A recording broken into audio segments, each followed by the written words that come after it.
there is one ridiculously easy concept in personal finance, which not that many people are talking about, but once you know it, it can make you pretty rich without really having to try too hard at all. Financially savvy people are already using this to help their money to grow with practically very little effort. It's something which you should start to do as soon as possible. In an ideal world, you would have started this in your early 20s, but that is not to say that it is too late for you, because the sooner you start to do it, the sooner you're going to start to reap those benefits. Let me tell you a little bit more about it. Unfortunately, we are not taught about personal finance in schools, which is something of a massive bugbear for myself and many others like me. But if we had been, this would have been the key concept that if you had been taught in schools, you would have been able to jump on it straight away. So now I'm going to break this down for you, so no matter what age you are, you can start this right away. I'm going to make it really super simple, and everyone should definitely be looking to have a go at this. Hi, my name is Samantha, and welcome to my channel. On here we do all things to do with budgeting, finance, looking at ways to make your money go a little bit further, looking at ways of how you could save money as well. And this concept is absolutely no different at all. I've got a degree in business and computer systems, and I've built several businesses myself over the previous years, so I really know what I'm talking about over here on this channel, and it would be great to have you on board as well. So let's start by introducing the concept that I have been talking about, and this is known as compound interest. Compound interest is an example of how exponential interest can make your money grow. And put in simple terms, that means that any money that you have got into savings can start to make money and grow and grow and grow for you without having to do anything else extra. In an ideal world, wouldn't it be great if you could just roll up one day and have more money than you had the day before without having done anything else extra? Well, that's exactly what compound interest is. So you can start off really, really small. So I always talk about how it's important to do savings, whether you do work in cash or whether you work digitally. It's really important to have some sort of savings account or some sort of savings facility for you, whether that's an ISA or a high interest savings account. Either of these are absolutely imperative to make sure that you are getting the most out of your money. Now, let's just say that that savings account has an interest rate of 5%. So if you start saving and investing a little bit of money each day or each month, then this money will then start to grow without having you to do anything extra. You don't actually have to go out to work to do anything extra, but this money will still grow even if you put nothing else in it at all from the very first day that you put money in. So over time, that money will start to grow and then it will snowball. So you'll earn interest on top of your interest on top of your interest. And it is quite possible to end up with millions by the time you retire if you get this right. The earlier that you start, the easier it's going to be to become a potential millionaire, and also the more likely you are to become one, because you've got more chance, more opportunities for savings. And even if you didn't, that compound interest would then be growing over 40, 50 years if you started in your early 20s, late teens with this method. In fact, I do believe it was Albert Einstein who said that compound interest was the 8th wonder of the world, and that is because it is really fascinating if you sit down and look at these figures. Put quite simply, he who understands it earns it, and he who doesn't pays it. Don't worry if you haven't already started this, or if you're thinking, wait, I'm in my 30s, wait, I'm in my 40s, wait, I'm in my 50s. Ideally, yes, we should have started in the 20s. But as the saying goes, the best time for planting a tree was 20 years ago. The second best time is right now.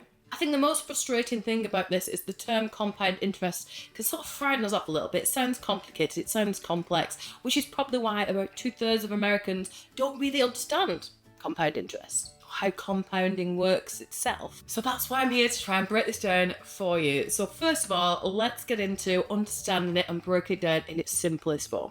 So there are two types of interest. There is simple and compound interest. Either of these interest types can be applied to any amount of money that you've got within a banking facility. So just to keep this simple, I'm going to use rounded numbers of tens and hundreds and thousands rather than a complex decimal system that we do quite often see. So let's just say that you've got £1,000 that you want to invest, and you put your £1,000 into a savings account which is paying a really simple interest rate of 10%. Wouldn't that be lovely if we could get 10%? Look, it's unrealistic, but as I said, it's just to explain the method and the understanding of this. idea. If you had £1,000 invested and you were getting 10% return, at the end of the full year, you would get £100 for your investment, which means that ultimately you would have £1,100 at the end of the year.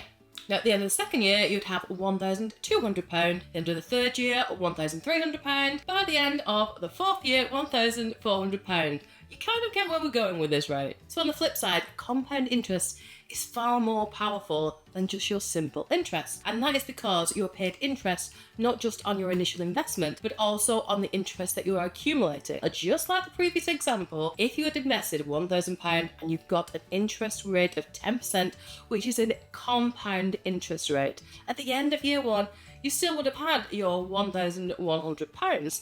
But at the end of year two, you'll have earned interest on your £1,000 plus interest on your £100, giving you a total of £1,210. Then at the end of year three, you would have also got some more compound interest and you would have £1,331.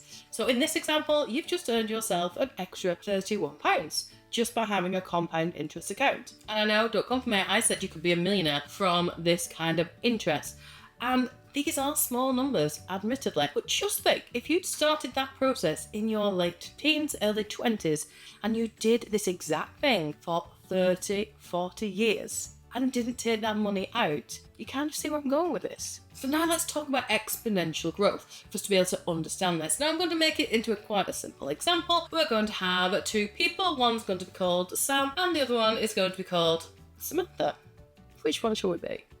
Let's say we've asked these two people whether they would rather have £1,000 at the start of the month or a single penny on the first day of the month, but that penny then will double every single day for the rest of the month. So let's just assume Sam decides to take the £1 million option, but Samantha takes the penny option. Which one do you think will actually generate the most money? Which one do you think would actually be better off by the end of that month? You'd think, surely, it would be Sam, because £1 million, right? But let's have a look. So on day two, Samantha has got 2 whole pennies. But then on day 3, she's got 4 pence. And on day 4, she's got 8 pence. And it's not looking good right about now, but as we carry on with this process and when we get later on into the month, by day 25, we're well over £100,000. And then by the time we're on day 30, Samantha has found herself with more than £5 million.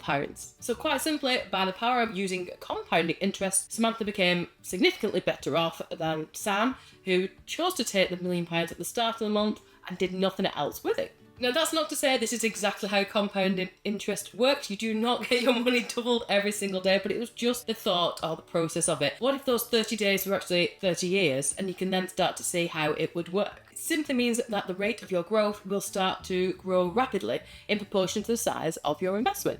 The only thing you really do need to know here is that the massive exponential growth really only starts towards the end of that investment period. So if those 30 days were 30 years, for example, it took to around day 25 to get over that £100,000. But from then onwards, that's when we start to see a huge jump from day 25 or year 25 up to the 30th day or year, where we then see ourselves as that millionaire.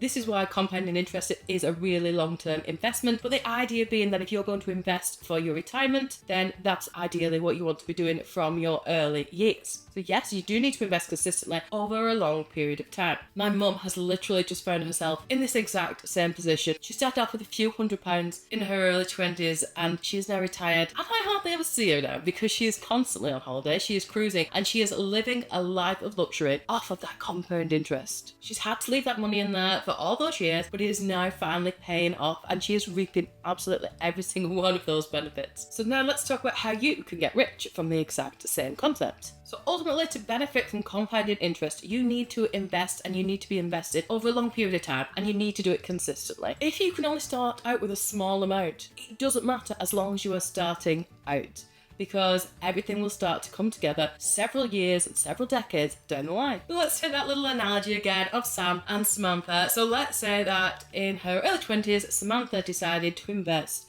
£200 a month into a savings account. And that was returning her around about 10% a year. We're going to stick with those numbers just because it makes it a little bit easier to understand. Now, Sam had the same opportunities, but chose actually to spend all the money that they were earning and enjoy themselves, get out there, buy themselves a new car, a house, go travelling, see the world, do all those things that you're desperate to do when you are young and you suddenly find yourself in a job with money. In fact, Sam didn't even think about investing until he was around about 35 when he realised, actually, you've got to retire at some point and I might need some money. So at the age of 35, Sam decided to start investing about £500 a month of his income, and again, similar kind of thing, getting a 10% interest, and that was working great. By now, Samantha has reached the age of 45 and she has managed to get a growth of investment of £212,000, of which she's actually only put in £58,000 of her own contributions. The rest of it has been an interest of £155,000 because it was a compound interest account.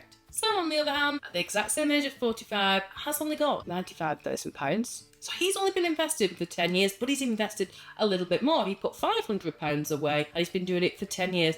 Actually, he's now only got around £95,000. But of that £95,000, $60,000 were his own contributions, and the interest acquired from that is £36,000. Samantha has been invested for longer, albeit smaller amounts, and decided to start investing at a later date, around about 15 years later, and he started to make bigger amounts, so they've actually contributed a very similar amount of money in terms of how much they've put into their investment. But as you can see from the example, Samantha's return is considerably better because she's made 4 times interest that Sam made because he started contributing much later on in life. It's like the snowball analogy. You're going to start off really, really small, but as you start to turn that snowball and work with that snowball, it's going to get bigger and bigger. But there has to be a downside to everything, and let me explain what the downside to compound interest is. So if you are saving and investing, it is a long-term situation. You can't change your mind in 5-10 years time and expect to see a significant growth, because like I explained in the example previously, Sam only started investing for around about 10 years and his return wasn't as significant as it well could have been had he done it for a much longer period of time. So you are tied in mentally and physically if you want to see a great return on your money. The other downside is that although it's great for savings and investments, compound interest can be an issue when it comes to borrowing money. If you need to borrow money for whatever reason, you want to try and avoid having a compound interest applied to that borrowing, because it works in the same way. The longer you have money that you owe, interest will grow on what you actually owe. Quite often, if you get a credit card, you might have a welcoming interest rate, whether it's a 0%, which would be ideal, or it might be a 10-12% interest rate. And then after the first year, what could happen is that there is a compound interest applied to that. So if you haven't paid it back and paid it all off within that set period of time, the compound interest has a massive effect on how much you actually now owe. And it can be applied retrospectively. Companies like Very do this, where they entice you with a 12-month free period or pay back in 9 months' time. But if you don't pay it back under the terms and conditions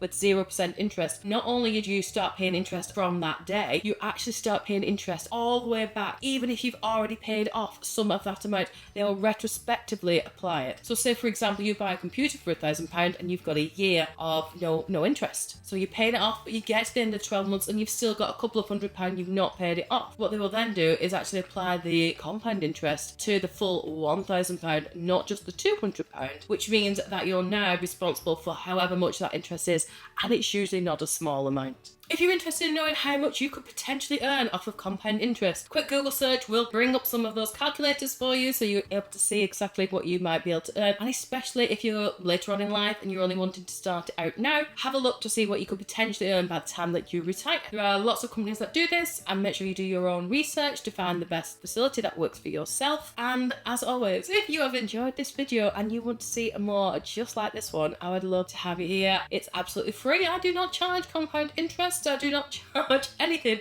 for subscribing to this channel, but it does absolutely make my day. So if you could go ahead, hit subscribe. Thank you so much. Have yourself an amazing day.